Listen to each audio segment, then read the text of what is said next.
Hello, everyone. Hello, everyone. I am so sorry that I can't be there in person. I would have loved to have been able to see you all in person, but I suppose this is the next best thing. And so I hope at some point soon, if we haven't yet met in person, we get a chance to do that. I wanted to be able to talk to you today, and I wrote down a lot of notes. So if you see me looking away, it's just because I'm referring to my notes. I wish I could say that I could memorize all of this, but this was too important to just do kind of off the cuff.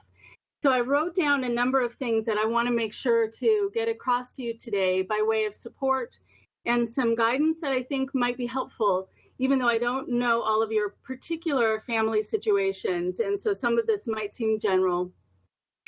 But there will be a Q&A after, so we get a chance to go over some of the things that you would like to know in a more personal way. So I want to be able to cover part of the subject of therapy and recovery today, and I'm sure it's something you've already touched on quite a bit, but I wanted to make sure to cover it kind of from a couple of different directions.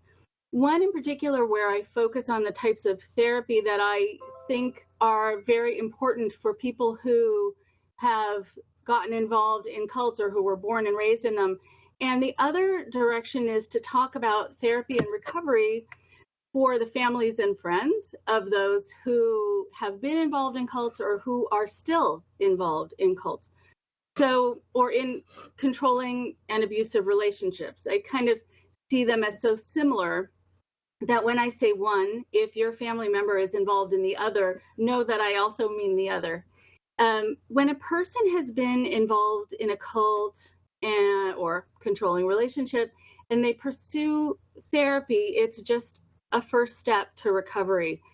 In fact, actually, I think it's more like a second step, because the first step is the fact that they are feeling strong enough potentially or brave enough to even pursue therapy. And sometimes it means that they're feeling supported enough in their world to even take that on and talk about what they went through and hopefully start to get beyond it. And this type of therapy, I think, should always include cult education and education about manipulation and influence and how it works. And that's a very important thing, I think, so that people understand that the after effects they're having make sense. And that there's a reason that a lot of people's after effects are similar to each other's, because they went through the same or similar kinds of techniques of manipulation. I think the other part is that it's incredibly important to find out that you have been through things that other people have been through so that you don't feel alone. You don't feel, as I say, terminally unique, that there's no one who can relate to your experience, and that you also then don't feel odd or wrong for having these reactions. The other part is that sometimes people leave groups or these kinds of relationships feeling that there's something wrong with them already, so that this shouldn't compound the issue, that they already feel like potentially they were too weak to handle the relationship and that's why they got booted out, or that they are somehow doing something wrong by letting down the group or no longer being in favor with the leader. So I want to make sure that therapy helps people see that they are not doing anything wrong and they didn't do anything wrong to begin with. And also that there's nothing inherently wrong necessarily with them. It's also important that therapy is a place that does not push people too quickly, that it doesn't push people to speak about things, to share things that are personal and private before they feel ready, kind of at a faster rate than would feel comfortable for them. I think therapy is also an opportunity to give people this kind of model for the kind of healthy interchange where they can set boundaries and they can say, okay, I think I've talked about enough for today, and the therapist will respect that boundary. And that if the person you're working with is not yet setting boundaries because they've learned that they're not supposed to have them, or they don't even quite know what they are, that a therapist can guide them to show them some healthier and safer ways to approach situations in their life and even approach therapy in a way that sets up the boundaries for themselves so that they can share their feelings, share their experiences in a healthier way. I think also, it's unfortunate to say, but just because someone's a counselor does not mean that they understand all of this and they understand these situations and this kind of therapy in particular. And it also doesn't mean that they're not going to respond in kind of a judgmental way sometimes to people coming out of these situations. So there are times that people will sit in my office during a first session and they'll start sharing some very private things about themselves. And I mean, we just sat down. And if those intimate details are suddenly being poured out, I'll have a sense that maybe they've been holding on to them for a long time and want to let them out, or that they had learned that it's their obligation to share what is in their heart and what is in their mind, everything that's in their heart and everything that's in their mind, with a person in position of authority. So I will sometimes say, I'm so glad you are feeling safe, I guess, here to do this with me, but can you slow down for a second and interview me? See if I'm somebody who you want to share these things with.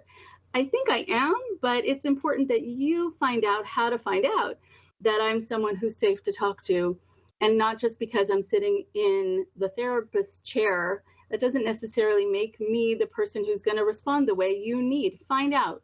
So start with something small and start with something maybe not as emotional, not as private. See how I respond to it, and then decide if you want to share more.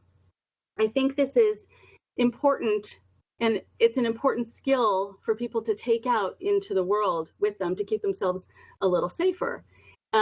It's also important for therapy that's for people who are potentially overwhelmed to be what I call both flexible and expansive. Let me explain. So when therapy is flexible, I sort of see it as being able to provide what I call a therapeutic syncopation that is in line with what the client needs and helps them keep their emotional balance. So it could be that they want to meet every day for a period of time, and that's what they need to get through this first bit of time or the crisis that they might be in. And other people want to talk to you and need a couple weeks, sometimes a couple months before they talk to you again, because they need that amount of time to regroup, to absorb the information that you shared with them. And they're usually people who are highly sensitive to even talking about it. And while you might think that they need therapy more often and you can invite them to come, they should never be pushed or made to feel like you'll be disappointed in them or that somehow they're doing something wrong by not coming in more often. Just let them know how to check in with themselves to be able to see if they need to potentially come in more often. And then what they might need are shorter sessions with just a couple of 10 minutes, 15 minutes, where they start to share a little bit, and then that's it. That's what they can handle for the day.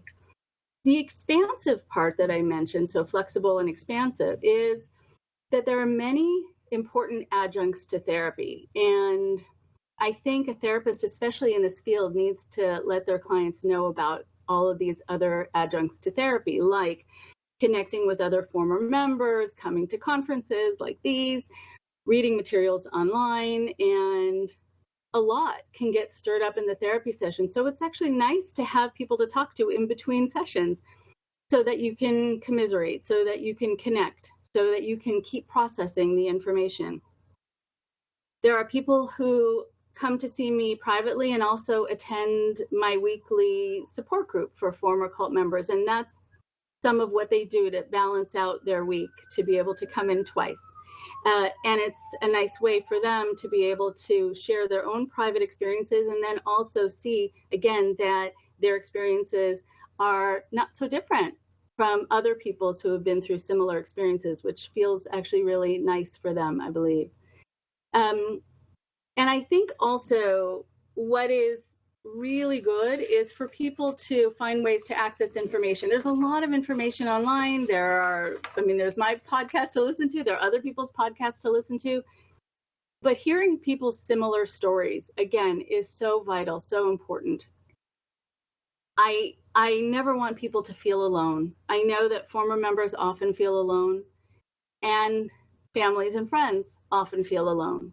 So for the families and other loved ones who have people who have left controlling groups or controlling relationships or are still in them, I think it is important to be able to address that when they want to share their story, sometimes with a mental health professional or with a friend, you're dealing with people who might not know how to respond, in a way that, that makes you feel really heard and that makes you feel safe to share it. So a lot of people stay silent.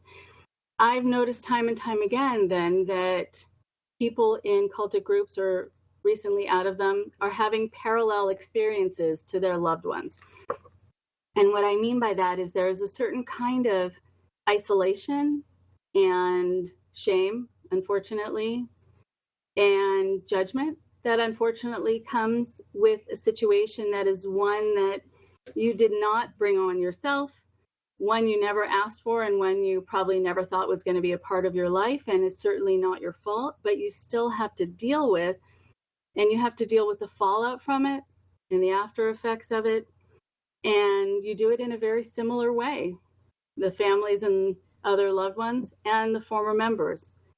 Many former members will tell me that they're afraid, and oftentimes when they're still in their group, they were afraid to tell their stories, and they're still afraid to tell them now.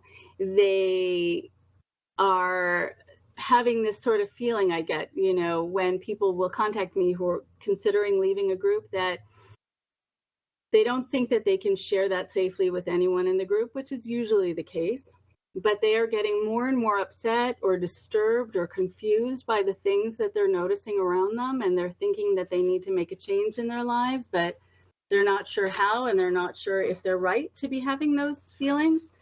And so they don't know who to talk to about it, and they haven't learned how to talk about it in a safe way. That's also one of the goals of therapy. But I think also that people also want to be able to know that they're not going to be pushed to leave a group. And what I mean by that is, I've talked to a number of former members who did want to reach out to their families, but they were afraid that their family, once they heard that their loved one was thinking about leaving, that they were going to throw a ticker tape parade, and it was going to be a little much for them. So they want to be able to talk about it with them and notice the things that they're noticing, and talk about the things that they're noticing without their family wanting to go rescue them right away or saying, well, then you should leave. They're not necessarily ready to make a change. They just want to find a way to kind of safely say, I don't know if I'm sure. And to have the family, again, kind of match, do that syncopation, kind of match where that person is so they feel safe talking to you. So that someone can say, I feel like something is wrong. I'm not sure what it is, and I just wanted to put it out there, without the person on the other end of the phone or whatever saying, finally, or I knew that person was bad for you, or I knew that group was bad for you. They're not ready to necessarily say something bad about their partner or bad about the leader. Again, they just want to share that something doesn't feel as perfect as it did before. And then also sometimes when former members leave the groups that they were in, they will feel a certain isolation from society because they worry that they'll be judged. And unfortunately, they're not wrong in a lot of the situations.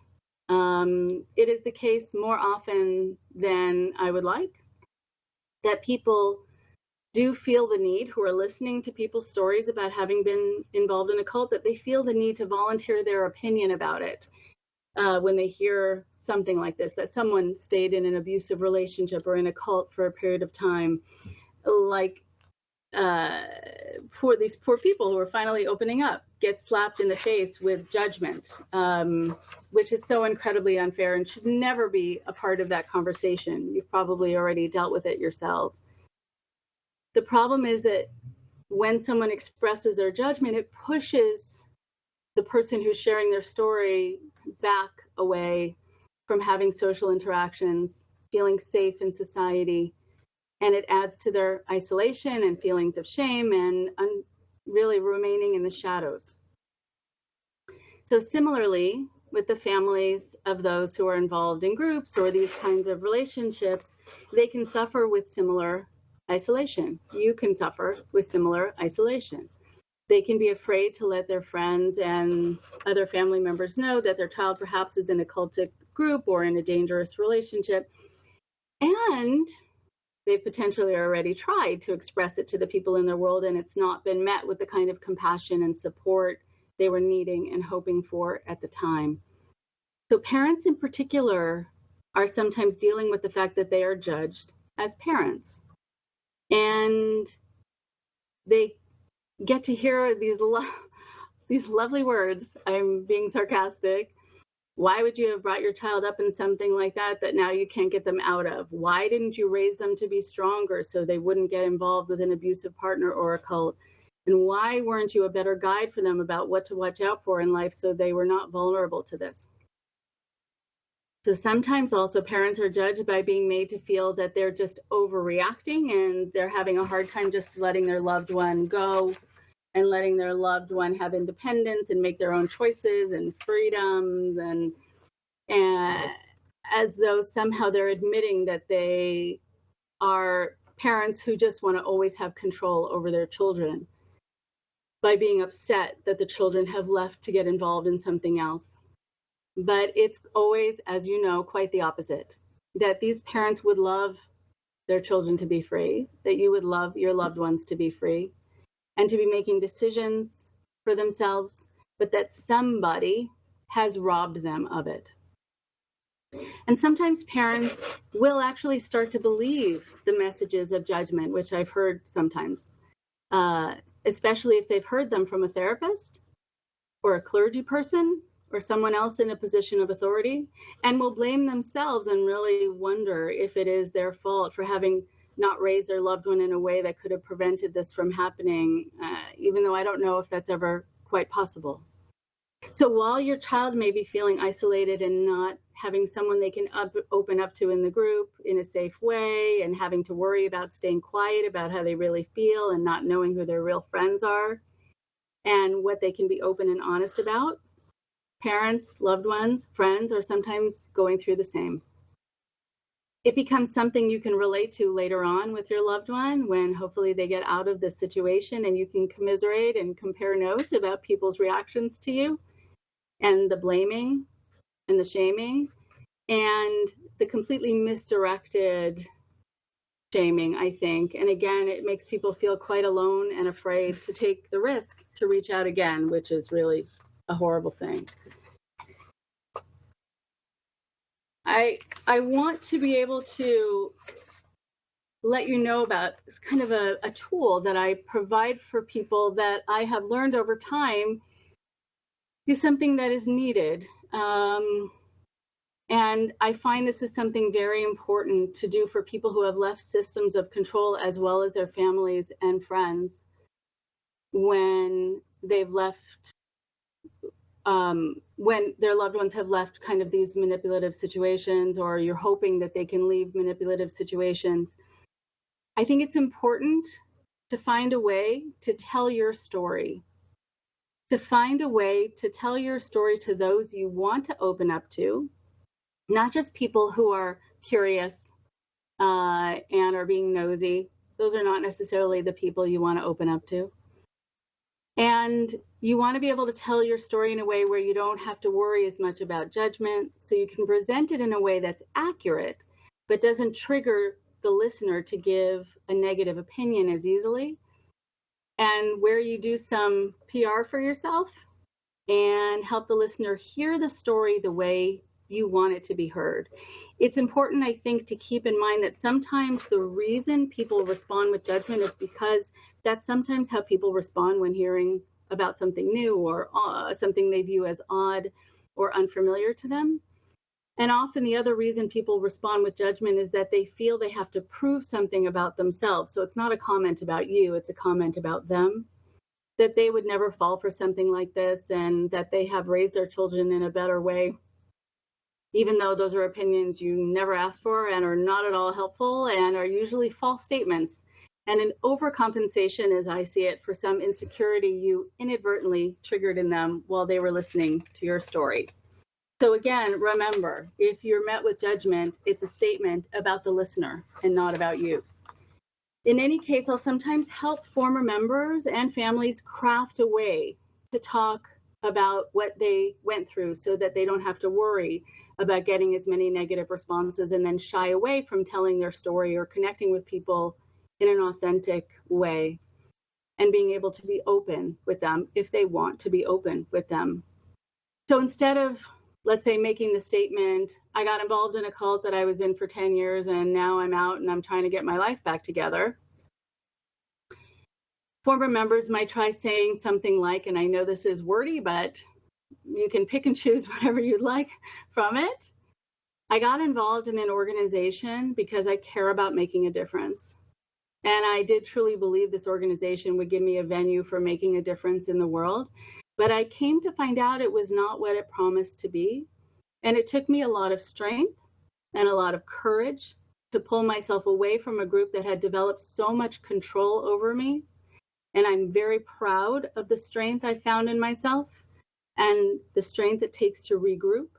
But I'm on my way and I'm healing and hopefully finding a way again to make the kind of difference I wanted to make before, but now only with people who mean what they say and people I can trust.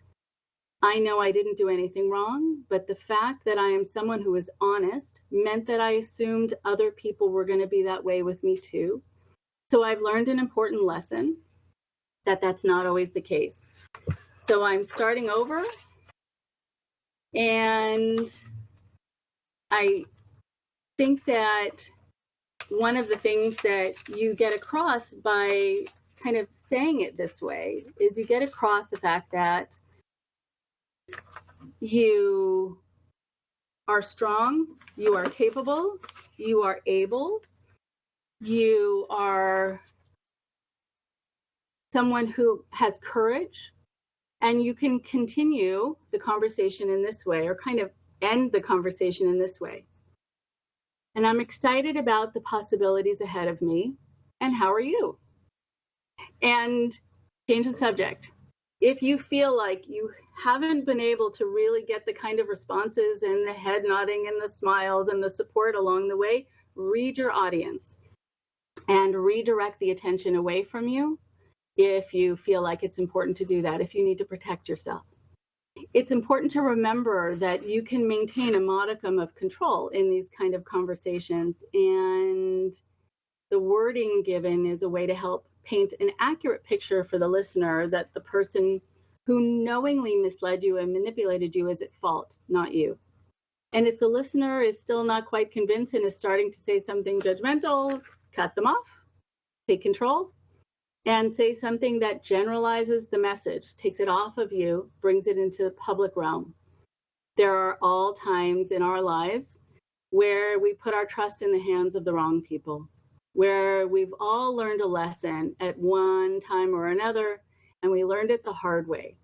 And it's so important that we learn from those moments and those experiences, and then we know what to watch out for so we can move through the world in a more confident way, and then go back to, and how are you? And switch back to the other person.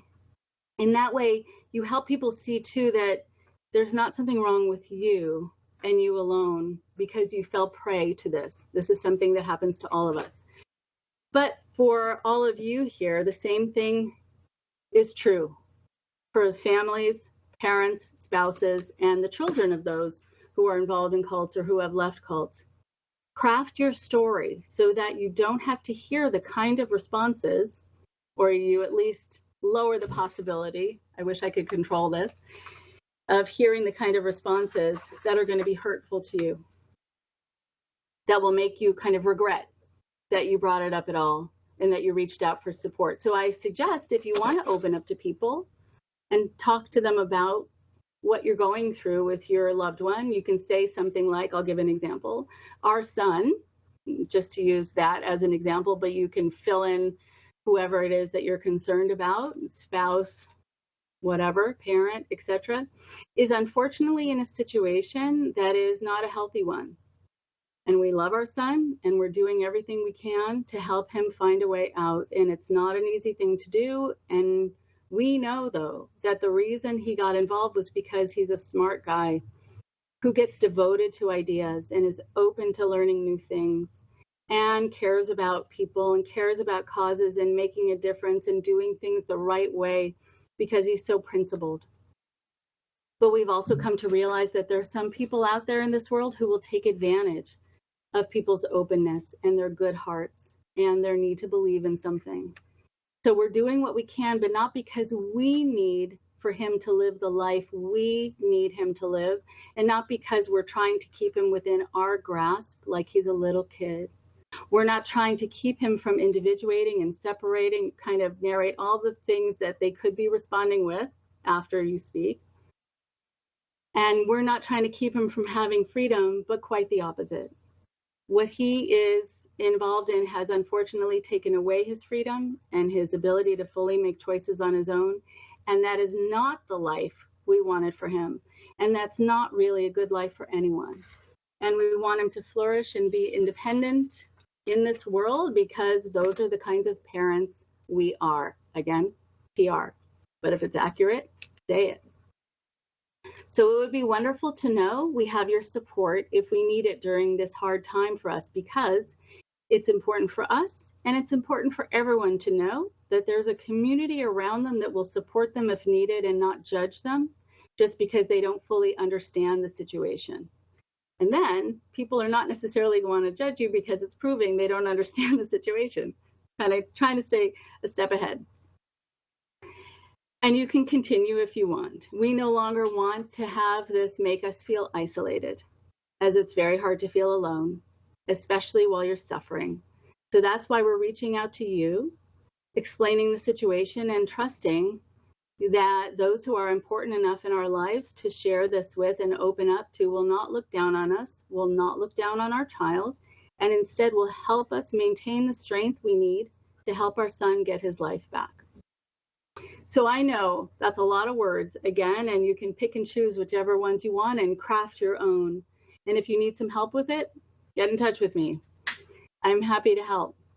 These ideas are really a template, and it's something I wanted to make sure to share with you today because it's not something that's talked about often enough, I think. Being given the words, being given the tools, how to come across, how to kind of make sure to a greater degree that you get what you need from the people in your life.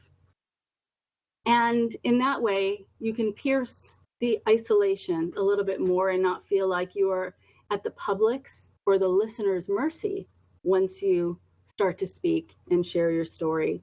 I want all of you to be able to do as much as you can to make sure you don't feel shame. And sometimes that's how you feel already. So I don't want it reinforced by someone you opened up to. That just hurts. And even for the parents and loved ones who brought their loved one into a group or brought them up in a group, I think if you feel responsible, I wish I could take that responsibility away from you. I wish I could take away whatever feelings of potential shame you have about that. I know that's easier said than done. It's not something you did knowingly or purposely to hurt or to harm your loved one. You probably brought them into a group or brought them up in a group because you believed in your heart that it was the best and the safest place for them and the best way to live. And here's the thing that matters so much to me. It's the word intention. What was your intention? If your intention was good and if it was pure and you made your decision based on the information you had at the time about the group, which is never going to be all of the information because the group keeps you from having the information you really need to have in order to make a fully educated decision, then you didn't do anything wrong. And don't let your potential feelings of guilt also relegate you into the world of isolation, and silence. If you want to tell your story, you can say, I brought my loved one into an organization that I truly believed in at the time, or I wouldn't have done it.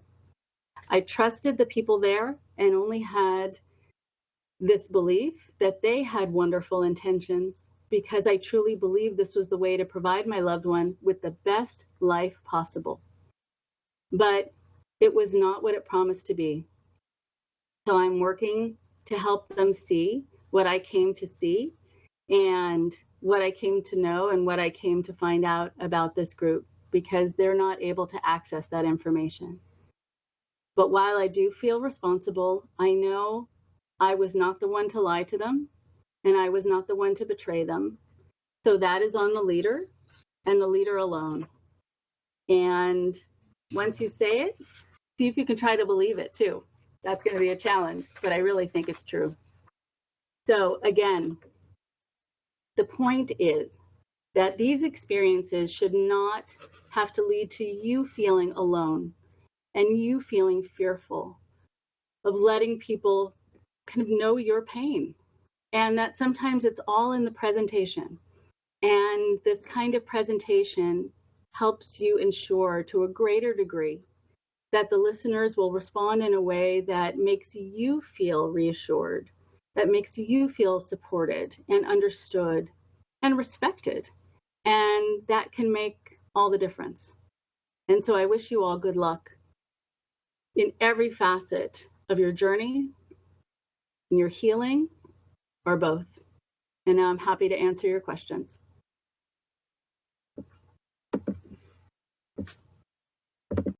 Your video was really well done. That was actually my first time seeing that video, because it was, and for those who don't know, it originally aired at the Manchester conference. Yeah. Rachel wasn't able to attend the Manchester conference last year, and so she put together this video. Was it for the pre-conference workshop? Yeah. Or? Yeah, Okay. It was for the parents. Sorry, I'm going to tell this down one more time. Yeah, it was for the people who are going to be coming the day right before the official conference starts, where families get a chance to have some time on their own, which is actually a lovely thing. Great. Thank you so much. Well, if you're game for some questions, we've already had some great questions come in. And the first one I thought was actually a great one to start off with, because it's kind of the whole reason and why we're doing this series. Someone asked, what are your thoughts about the triggers of the coronavirus regarding issues of control, personal, statewide, etc.? Right. Okay. So there are a lot of people who have been talking to me about this, and I understand. I think that it is, it's very hard when you're involved in something that has given you a sense that you're ultimately protected, and it also tells you why things happen and why people get sick and why others don't. And it answers sort of this kind of perfect equation that that you've been given, and it feels, I think, reassuring to have that equation.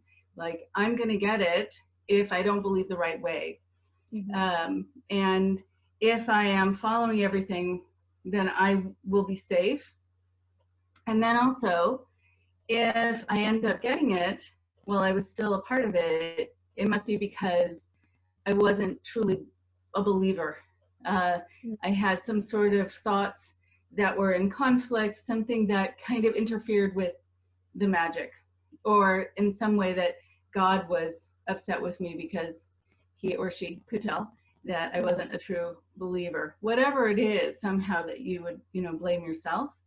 What I think is also important to remember is that for a lot of people, they had a community around them during this time. And there's this isolation that is happening during this virus, where a lot of people who have left their communities, even though for some of them they've been kicked out of their communities, but still they had a community of people who were of like mind, where they had a sense we're in this together, this little microcosm. Because I know a lot of people on the news, and others are saying we're in this together. But I think people who have left a situation are not really feeling like they're part of the group yet, part of the outside world yet, and they're longing to be a part of something that makes them feel connected and protected.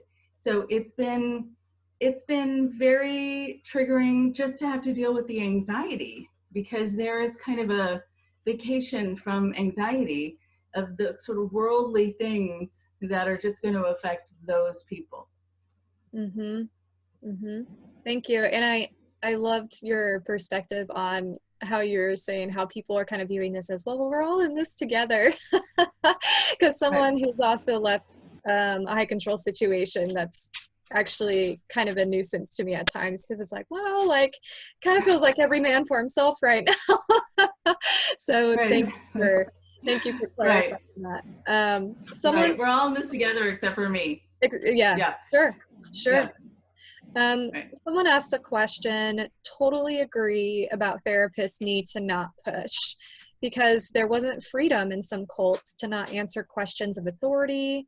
You're not supposed to lie or put up boundaries. It wasn't so much a question, but it was a thumbs up. So it seemed like they agreed with your statement as well. Someone else said, wow, that was excellent. So thank you again. And then really good question here. My sister and I were both in the same cult. She for 18 years, me for 5. I have been in therapy for many years, and she hasn't. She's been in therapy for 0. She has taken positions within my family on 2 occasions regarding medical issues that were, in my view, extremely dangerous. Maintaining silence or being compliant in the face of issues that were very urgent and potentially life-threatening. She reacts to me as controlling, arrogant, for trying to protect the people involved, and I am furious with her for being unquestioning and compliant. And she just said help. And that is a heartbreaking situation. It sounds like. Right. And so I think there's an interesting dichotomy with compliance, because when you're talking about just following along with a directive given to you by a particular person or a group that's not necessarily based on science, that's not based on the going thinking, you're being compliant to that, but you're not being compliant to what is sort of logical and what's been proven to be helpful. And so it's, again, sort of this microcosm. And so I think that it's very hard to be able to follow along with what you think is right for you when you feel like other people are being very critical of you for doing that, or you're kind of abandoning the way you should be doing it. One of the things that causes that tension, I think, is that when people have left,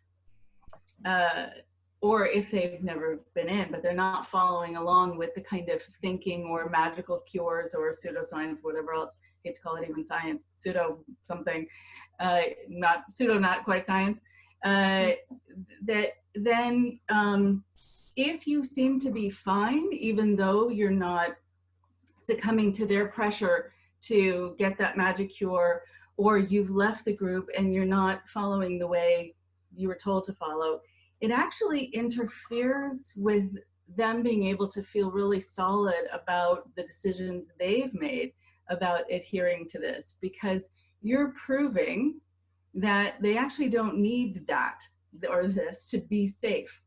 They can actually be out in the world and following what the scientists are saying, or following other ways, other protocols, and they can be fine as well. So some of the conflict is that they're upset with you or afraid for you, but also because you're kind of holding a mirror up to them and to that belief system and to the leader that maybe this isn't the only way to be safe.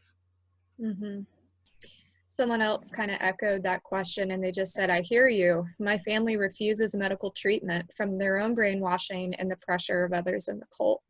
And that is unfortunately a really heartbreaking scenario for a lot of people in these high control groups. Yeah, it is. It's heartbreaking. It's really very hard.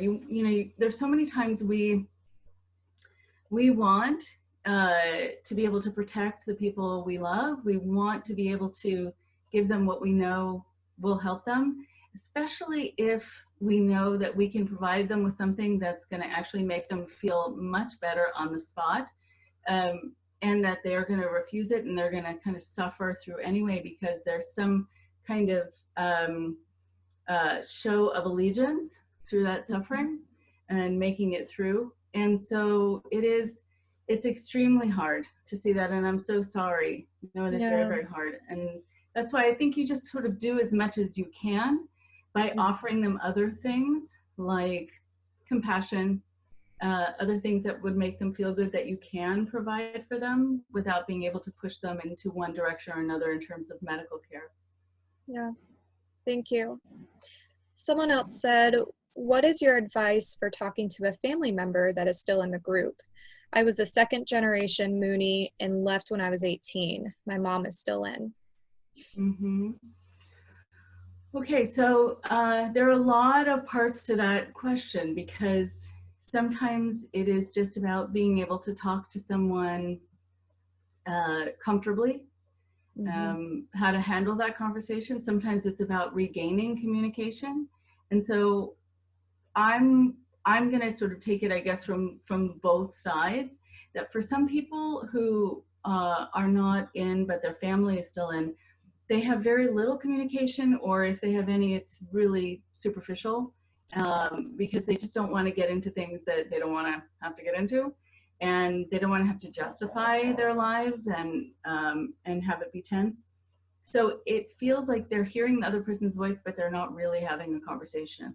And then for other times when you're talking to someone involved in a cult, it's very hard because there is this kind of presence in between the two of you, because they're filtering what they're saying through how they're taught to talk to you, or how much they're supposed to share, or that they're supposed to be recruiting you or finding ways to recruit you, or they're supposed to look down on you for having left. So it's hard to get a sense of how they actually feel. And so being able to take the conversation as much as possible into areas where it doesn't have to do with belief, and it doesn't have to do with sort of the day-to-day routine, what is your life like, what were you up to, but ideas and concepts, places where you can find commonality. See if you can kind of take the subjects off of the usual kind of list where you get stuck, and see if you can find ways to talk about other things where you really feel like you're connecting. And sometimes also humor will do it. If you know that you know what makes the other person laugh, and you find a way to make them laugh, and then you connect in that way. You connect sort of with their non-cult persona. Yeah. Someone else actually commented that on the subject of being born and raised in a high demand group, they said, I was born and raised in a high demand group and left in my early 20s. When I talk to anyone about my childhood, I tend to fall into black and white thinking, depending on my current mood, and tell it as all good or all bad. The truth is, my childhood was both very traumatizing and full of loving, compassionate moments. How can I word this so it paints a more accurate picture? Right. Well, you know, what you're saying basically is that you don't have to present things in black and white. That's actually kind of the way most things are. It's the same thing with having a relationship where sometimes it wasn't very good, but sometimes it was really good. And so you can say that, and it's okay actually to have that as a memory.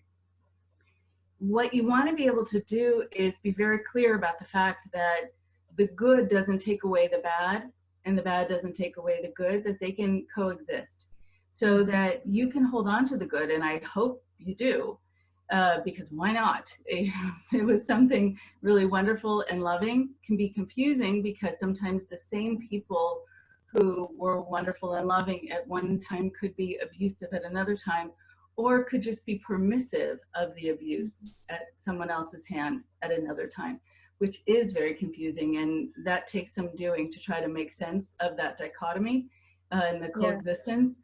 But if there were some good moments and some bad moments, I think that that's what you can say, that there were things about my childhood that I never want to forget because they were really wonderful, and they helped me be able to have some days that felt really nice, and some moments and some memories that felt really nice and kind of filled me up and gave me either confidence to a certain degree or made me feel joy.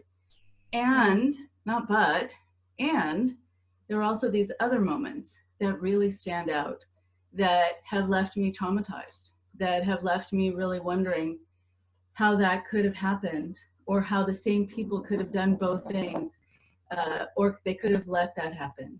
And so I've learned a lot about how both can exist. And in the decisions that I make for myself and the other people in my life, I'm going to be very careful, if not already very careful, about making sure that I don't operate and provide sort of those dual extremes, because it plays with people's heads. And so I want to provide people with a good life, and with my friends and my family and all that with a good life. And I think also there are a lot of times that people are afraid to go to the people who gave them kind of good memories and tell them that they hurt them. They're afraid of losing those relationships. And they're afraid of the person feeling resentful. But I gave you all these other things. And that just means they might not be ready to hear it yet. But I want you to be able to talk to somebody about it, so you can honor both of those experiences. They don't contradict each other. They're kind of making you who you are and what you're going to be sensitive about now in your life. Let me see here. And I've loved all these questions about families that we've been hitting on this evening. There seem to be a lot of those, which is great. Someone else asked, even though my family left the cult, my parents still don't view it as one and perpetuate habitual perspectives and behaviors from it. So I approach them as addicts, more or less, who will probably never leave a certain degree of withdrawal and echoing, even though every now and then they might say something hurtful. It works for me, but I wonder what your thoughts are on that approach. I think if it works for you, then keep going with it. You don't want to mess with what works. I think you can offer them that it's kind of giving them an out, but in a way that provides an out for you, so that you don't have to be resentful of them and too angry with them to be able to have any kind of relationship with them. And if it affords you a chance to maintain that connection, then do it. What is good to remember are a couple of things. One is, I think it's accurate. And I think it is true that there's some people who are more addictive in their personalities and adhere to things for a very long time, if not forever. And in part because that's who they are, or that's what they need, in a way that you might not, where you can transition and not feel either as compulsive in your way of adhering to things, or not as anxious about moving away from things. Because sometimes when people hold on to things, it's because they're too fearful of not holding on anymore. But I think the other part is, you just want to be cautious about one part of that, which is to not give them too much of a pass.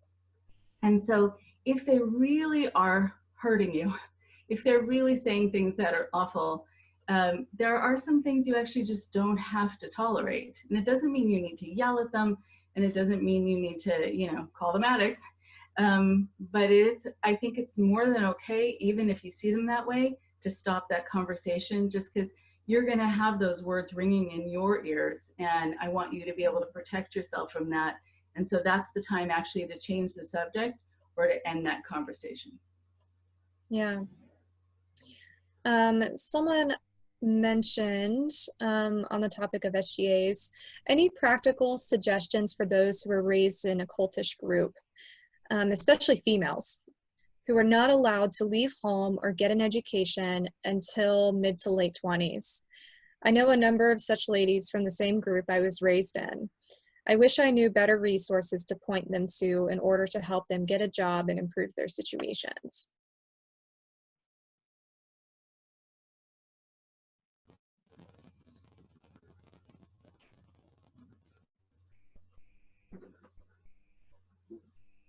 Oh, Rachel, are you Sorry there? about that. No, it's okay. Do you want me to I'm read the back. question again? Can you hear me okay? I can hear you. You're just frozen. Can you hear me okay? Yeah, I can. Okay, Oh, there you are. yeah, sorry. That's okay. My Wi-Fi's cutting out. Sorry about that. That's all right. Okay, good. I'll read Okay, do you good. want me to read the question again? So, yeah, go ahead. Finish. Okay. Just any practical. If I missed. Yeah, go ahead. Yeah. Any practical suggestions for those who were raised in a cultish group, especially females who were not allowed to leave home or get an education until mid to late 20s? I know a number of such ladies from the same group I was raised in. I wish I knew better resources to point to.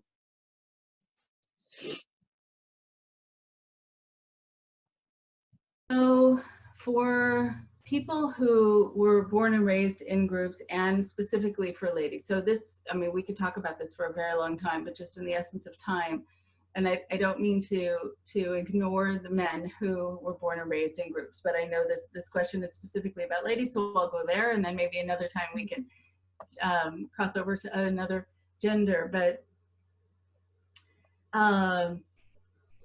women, girls in groups, as many people in this field know, are given a sense that they can't be trusted, that, you know, left to their own devices, they would make bad decisions without the guidance of a male role model, without the guidance of anyone in a position of authority, and that somehow they're also going to be up to things. There's this this whole idea of kind of a girl or a woman being made to feel like she is enticing people just by virtue of walking down the street, and so that she's up to something that she doesn't even realize she's up to. There is a lot that happens with girls and with women where they have not been taught boundaries. What's okay and what's not okay. Who should be touching them in different parts of their body and who shouldn't. What questions also they need to answer and how much they need to reveal about themselves. You know, I think a lot of people in cults and raised in cults are kind of taught to be an open book. I mean, just to people in the cult, not to people outside. But I think, especially for girls, they often will find themselves needing to tell people in the group things about how they're feeling or a thought they had that may not have been a good thought. And they know that there's going to be some sort of punishment for it or some sort of consequence, but they have to say it anyway. So there's a lot of fear of sharing information. But I think there's also something that sometimes women don't get, which is permission to use their voice. And so just being able to say what's on your mind is huge. And learning how to say something, even in a small way, when you come out of a cult that you were raised in. And I will often give this example of something that's not emotionally laden, but where women are kind of taught, girls are taught that you're not supposed to make people upset. And let's say you're at a restaurant, not now, but yeah, soon, hopefully, that and the waiter, you know, gives you something that is not exactly what you ordered. Are you going to say something or aren't you? And if you don't say something, why not? Are you scared? Do you worry that that's not right of you? Do you worry that the person's going to get upset with you? Well, they may or may not. But you want to take those moments to practice a skill of actually saying what's true and saying what you need, without something that has to do with belief systems or emotions. It's just something that's very practical. And so I would suggest taking those moments to practice. But give yourself some time that you need to practice certain skills. You need to get certain skills, but you won't be able to kind of master the skills if you feel undeserving. So that's the first place to start, that you are not less than. You are not less than a man, and you are on equal footing to men and to everyone else in this world, and to build yourself up to that point, to really know it. And then everything else is icing, I think, after that, learning the skills, figuring out how to have certain conversations, and speaking up for yourself and practicing it. Role playing is really good. If you have friends or family members who are out where they express themselves very clearly, calmly, patiently, but still well, see if you can role play with them and listen to how other people do it. A lot of women, just so you know, it's the long answer, but a lot of women, I found, become passive aggressive if they're trying to express their feelings and their thoughts, because that was the only choice they had. Mm-hmm. They couldn't raise their voice, they couldn't be clear, so they found other ways to get their points across. And you don't want to operate in the world that way, out of kind of by default, that was the only way for you to be able to have any kind of power, because it's not direct enough, and it also makes people not happy with you because they don't like it when they notice what you're doing. And so learn how to be communicative in a clear way. But again, unless you feel like it's okay for you to do that, and you're deserving of being heard and having your feelings, and they're normal and fine and equal to a man's, then you won't be able to build on skills from there. So start with that. Mm-hmm. Someone else asked a great question. I'm an SGA in my 40s. I left the group I was raised in about 20 years ago. Something I still struggle with is a sense of needing to wait for permission. There are things that I know I should step up to do, but instead I effectively find myself waiting for someone in authority to assign it to me, or at least give me permission. Do you have any books, websites, podcasts that you recommend for someone with this struggle? There aren't ones that come to mind, but I know there are a lot of, if you're talking about people who are more submissive in their way, people who are going to be more passive, people who are going to wait, people who call themselves or consider themselves followers. There are a lot of podcasts and videos that are about those sorts of themes, about how to kind of have a sense of what they call agency in your life, where you take charge, where you remember that you get to have a say also, and you get to have final say, and you might be able to actually make a decision without waiting. So I'm happy to do some research for you, because I don't have that in front of me right now, because I would be checking on my computer, but I'm on my computer, so I can't do that. But we can be in touch at some point about that later on. But I think part of it is habit, and part of it is emotional conditioning. So you want to come at it from both sides. And we're doing a lot of sort of duality in terms of my answers tonight, because a lot of it is, there's a lot of duality. So on the one hand, it's a habit. You're used to deferring. Someone asks a question, you're going to look to someone else to see if someone else is giving you permission to do it before you say yes. And sometimes you're going to make sure that everyone is happy with you and happy with what you're thinking about doing before you make the decision. That's also a habit. But I think part of the emotional conditioning is that unless you ask for permission, you're going to be seen as having pride, showing hubris. That's not good in God's eyes, however it was deemed. So you want to think about the way you think about it. Sort of, what are the phrases that you were given about why you needed to wait and get permission? And see if that helps you understand the control mechanisms that were in place in the group, or what the leader needed for you to do so that they could maintain ultimate control, so that they could maintain this sense that you were dependent on them. And what's also true is that when you wait for permission, sometimes you're also waiting for guidance. And a lot of people in these groups were waiting for people to guide them, and now in retrospect, they weren't guided very well. The people who they went to didn't know any more than they did. In fact, probably knew less, because they already kind of had a sense of what would be best for them, and then they deferred to somebody else. So see if you can, again, start small, not with something spiritual, not with something pivotal, but just make a small decision.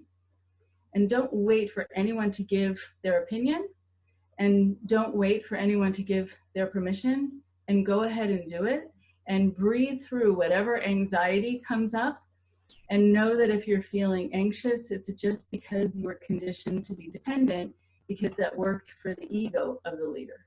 Mm-hmm.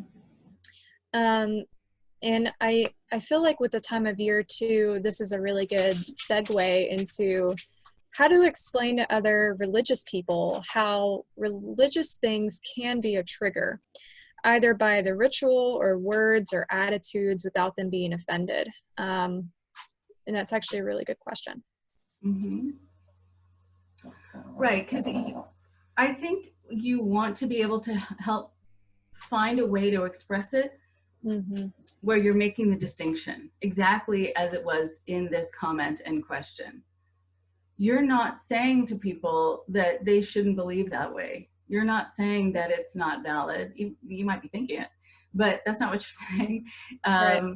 What you are saying is, because of my experience, I'm going to have a tough time with the following, with feeling like I have to believe a certain way, with hearing certain words, being in certain settings, having people be around me where I feel like they're watching me or checking up on me.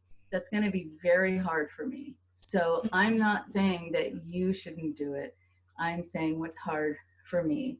It's similar to if you had been in the army and had been sent to battle, you're going to have a very hard time going, because I've talked to people who've dealt with this, going to a fireworks show.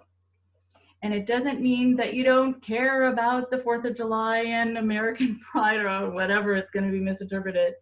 Just that sound makes you break into a sweat and think you're going to die. Yeah. So they can go have their fun, and this is why you're not going to be joining.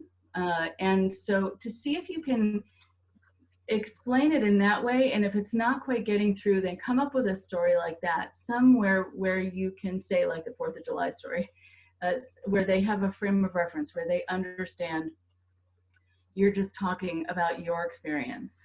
And then just say, you can do whatever you want, but I probably won't be joining. And here's the next part. I probably won't be joining or being really enthusiastic or asking you about it. But if I am interested, I'll let you know. I'd rather that you didn't ask me. I'd rather that you didn't say, you know, are you over it yet? You want to come this Sunday? And that they need to wait for you to come to them. I just don't want you to have to worry about being hounded and questioned to see if you're then ready or if you're over it. Mm-hmm. Someone commented, "Thank you. So grateful for this forum, for understanding." That was a very nice comment. Thank you. Very nice. Appreciate it. Someone also said, "Wow, I can relate so much." So thank you for that. I love these little comments. Yeah, that that's good. That's good. Kind of on the topic too, you know, we have Easter, Good Friday, you know, all that coming up. And someone commented, "Hi, Rachel. My dad was the leader, mom the defender, permissive of the spiritual abuse. When I tried to talk to her, unfortunately, I did lose the relationship as I thought. She's very resentful. Where do you begin with when so much is compounding? Palm Sunday, Easter, Good Friday. Dad's birthday is the day after Easter. Mom's is just before Mother's Day. It's a hard time thinking they're reading about Jesus, yet pretending I don't exist, as any holidays and my birthday. And just lost my father-in-law. My answer is my husband and children, but where else do you begin within yourself?" Okay.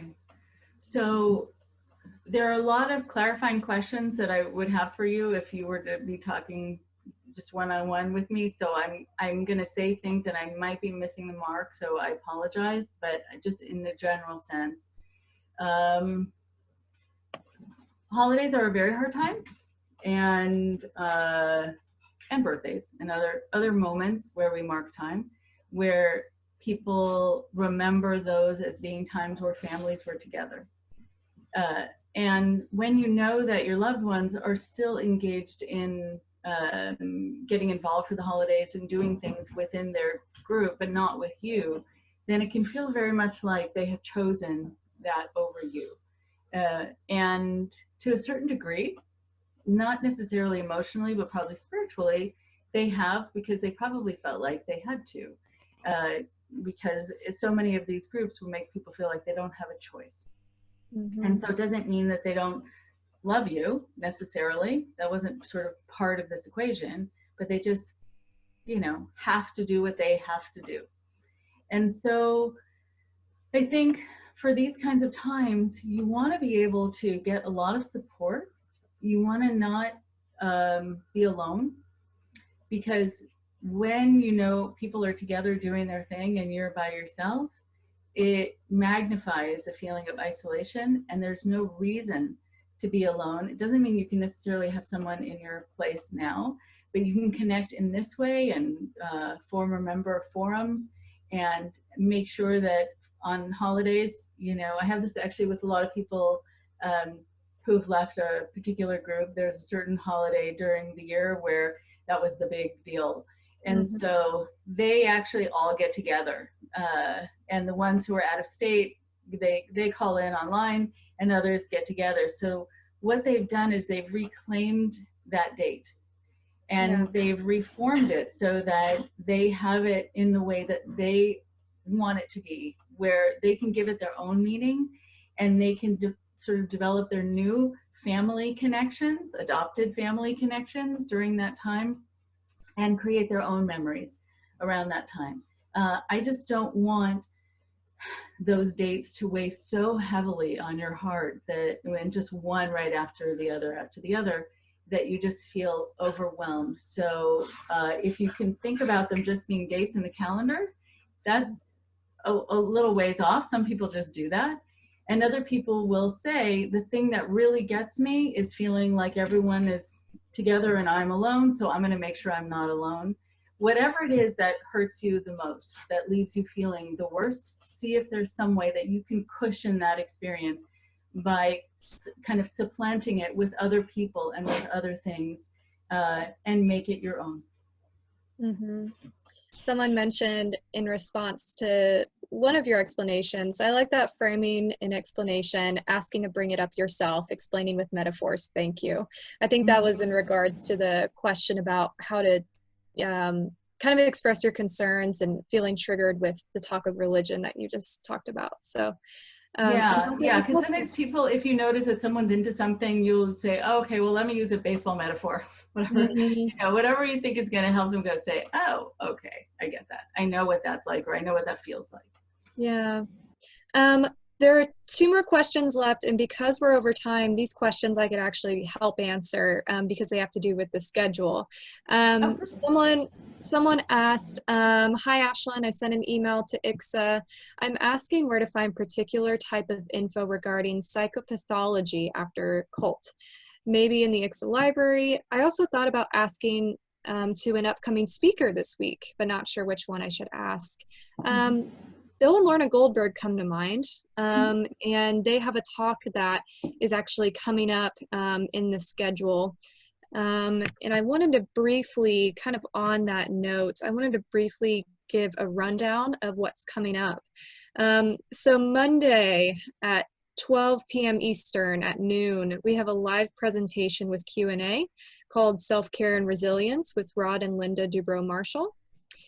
On Tuesday at noon Eastern, live presentation with Q&A. We have a talk on former LDS Mormon response to COVID-19, ways we're coping, with Julianne Vargas and Cindy Matthews. Wednesday and Thursday, we don't seem to have any talks, But Friday, we have at noon, What Helps Former Members Recover, Understanding Trauma Theory with Jilly Jenkinson.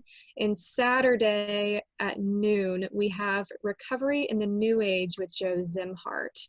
In answer to that question about psychopathology, on Monday, the 13th, so not tomorrow, but the week after, at 8 p.m. Eastern, Bill and Lorna Goldberg will be on, and they actually, I think, would be an excellent resource in regards to psychopathology after leaving the cult. And thank you for this reminder. I'll look up your email and send you specific articles in the ICSA library as well. So I wanted to make sure and get that answered.